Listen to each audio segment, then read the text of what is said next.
What's going on, guys? Welcome back to another video. So in today's video I'll be reviewing the cube monster from the recent maze. So I hope you guys are excited for today's video because I'm going to be taking this monster into battle after defeating him, and I'm going to show you guys the best skills and everything you need to know about this mythic. So I hope you guys are excited. If you are, smash the like button, subscribe to the channel with the notifications on. Anyways, it's going to get started. Alright, so take a look at this, guys. My egg right here is ready to hatch. So we have this mythic monster. Some of you guys were like, this monster's name is pronounced Q-3R1ON or something like that. I'm just gonna call it a cube because why not? So yeah, we're gonna go ahead and place this, and of course we're gonna, let's see, we're gonna see the animation. What's it like? Oh, a bunch of cubes just float and then it just smashes. Okay, cool. That's pretty unique. Oh, they added these monsters into the monstergram. That's cool. Oh, this is the one with the self-touch area. That's sick. All right, cool. Well, they added those in the monstergram. That's kind of cool. But yeah, we have this cube monster here. Let's take a look at the ultimate. Removes shield from all enemies. It deals a very heavy metal damage to all enemies. Applies Mega Stun to all enemies. So it's an AoE Mega Stun basically to all enemies with its ultimate. And of course he does remove shield in case if the enemy has shield. So any monsters with like shield, you know, for example Maelstrom, Shally, or any of the monsters that applies shield, you just remove it with your ultimate, which is kind of cool. And then you end up Mega Stunning them as well. I'm gonna go ahead and quickly get this cube monster up to level 100, just like this. And I did obtain it for free to play throughout through the maze, you know, the maze that just passed. Take a look at the strength, 10,032. Comparing this to the other Metropolitan monsters, it's actually a decent amount of strength. Then you have 115,814 life, which is actually a decent amount of life to have as well. So strength and life, pretty decent. Oh my gosh, no. I mean, it makes sense, it's a cube and he's pretty big, so he's gonna be slow. They actually did him pretty wrong. Look at this, guys. 7,095 speed. That's terrible. That is some terrible speed comparing it to the other monsters. But anyways, for trade, this is actually pretty unique. Take a look at this. You have immune to stun at rank 0, so right away you have access to immunity. Stun, immunity, sorry. Then you have artifact.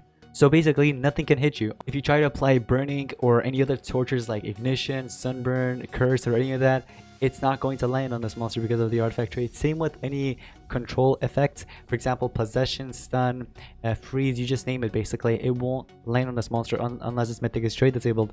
Then you have Taunt at rank 3. So you do have access to that Taunt there. With the artifact is a good combo, to be honest. So here is the thing. The Taunt combo, you can actually put this with, pair it up with like 2 other dodge area monsters. So it could be Jarkuna High with a different one. You know what I mean? So you have that Taunt and 2 dodge area combo. It's really, it works. It's been working out very well the past few eras, you know, since it got released. But anyways, take a look at this. The Fractal Illusion, right? I think that's illusion. Anyways, it's a moderate metal damage to all enemies. Applies a daze to all enemies. So you have an AoE daze skill here. All right, let's see what else we have. Cube Shatter. Heavy metal damage to one enemy. Removes shield from an enemy. You have that as well, which removes shield. Removes 30% of total life from one enemy. Applies nanovirus to one enemy. Now this is a good way to counter base shield. Recently we've been getting a lot of monsters with a nanovirus effect, so you know it's a good way to counter base shield because it blocks all positive status effects. Let's see what else we have. Metal welding heals itself by 30%. This is actually a good support skill, although it is not 0 cooldown, so you can't really spam it. Same with the stamina, but it does come in handy. So whenever you need heal, since it's a tank, it needs heal, right? So sometimes you want to heal, you can go ahead and use that. This right here, it removes 20% of total life from all enemies. Kind of reminds me of Cryocrawler's skill, but Cryocrawler's skill actually removes life from himself as well. So here's the thing. We do have this. Here's the thing, actually. I'm going to use this as a tank. So we don't need any skills like this that deals heavy metal damage. Although it does remove shield, don't get me wrong. But I'm gonna rather go with this. Okay. We also have this 20% life removal, which is actually spammable, surprisingly. It's 30 stamina as well. I'd rather go with the Mentor Sponge instead. Then we have this Fractal Illusion as well, the AoE Daze, and then the heal skill. We also have another 0 cooldown skill. So this monster has 2 0 cooldown skills, and then the rest of them are just 1, 2, 2, 3, 2, and 1. So yeah, you do have some 0 spammable skills. Now the good thing is that this monster is a bit unique. Okay, so lots of life removal by percentage. By that I mean, take a look at this one right here. It removes 30% of total life from one enemy, you know what I mean? So it removes life by percentage, was actually really good because due to his strength, His strength isn't really that high, but at the same time, it's not really that bad. And his speed, although that could have been better, but it is what it is. So yeah, Mythic overall isn't bad, but unfortunately, only one self-support skill, and that's about it, honestly. That's the only self-support that he has, this Cube Monster. But yeah, overall not bad. In my opinion, if you would want to invest in him, I recommend getting it to rank 3 though, because rank 3 is where this mythic actually becomes very, very useful. If you could get it to rank 3, go ahead and do so, alright? But anyways, for the runes, here's what I recommend giving, guys. You can go with 1 life rune, right? 1 life and 2 team speed. That works. You can also do 2 life with 1 team speed. You can even do triple life if you want to. Some players want to run that, but I don't really recommend it. You can also do triple team speed. That works well too. But the most popular one would be 1 life and 2 team speed, or the triple team speed combo. Now, I'm not going to spend gems here because I'm not going to invest in this monster. I've recently invested almost all my nebula on the fire monster, Gahe monster. So yeah, I don't think I'll be really investing in this mythic. Like, there's no other way to obtain more cells of his, right? Now, that doesn't mean this monster is bad or anything like that. It's actually pretty decent, honestly. The Taunt and the Taunt and Artifact combo, that's actually pretty unique. So it's not that bad. Now we're going to take it to Adventure Map and test this mythic out against some of these monsters here in the Adventure Map. So, for example, let's go here. Oh, it's against an ape. Island Protector, that's a name. Okay, here's what we can do. Oh, this is actually not that bad. So, here's what I recommend doing, guys.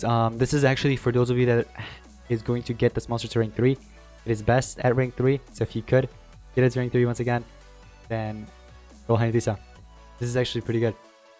For those of you that have any monsters with dodge area trait or taskcaster or whatever it is, as long as they have dodge area, you can make some nice plays. So I'm gonna go with my Gahizo monster here, for example. All right.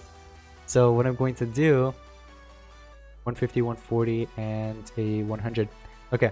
So unfortunately, we won't have the taunt, which kind of sucks. But that's when this monster is really good, guys. If you have that taunt trait, that's when he becomes really good. Because if there was taunt there, what I could have done was basically apply this evasion, for example, and that taunt would have been there. So was the evasion. So even if they ended up using their AoE skill, if you have, hold on, here's the thing. If you, let's say, paired up a dodge area with another dodge area, and then you can't really get evasion there, can you? You really need Gahe.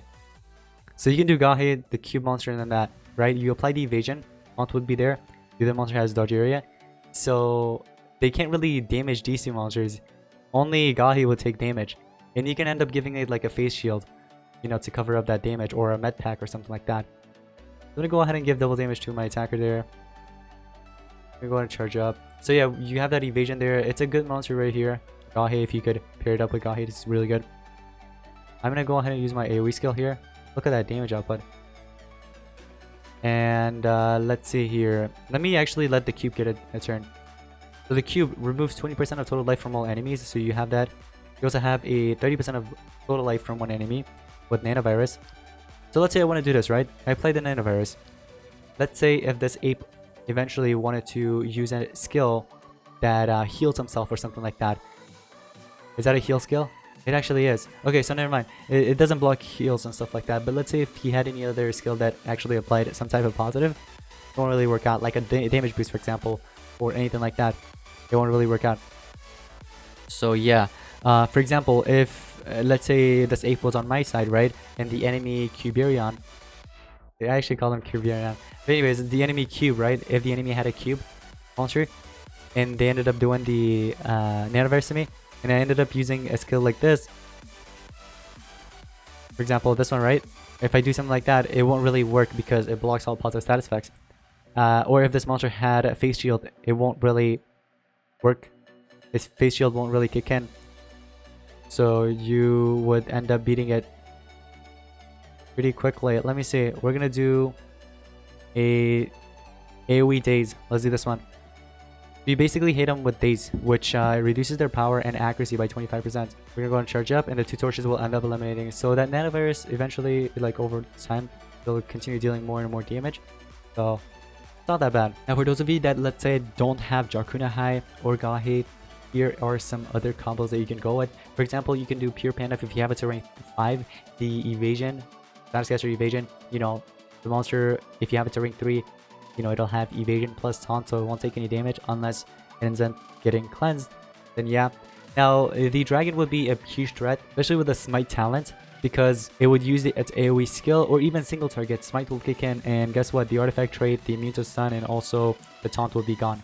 So you gotta watch out from the dragon, okay? That's a huge threat. You gotta watch out. But anyways, some of the monsters, like if you have this mythic, it's a good combo because you have dodge area there.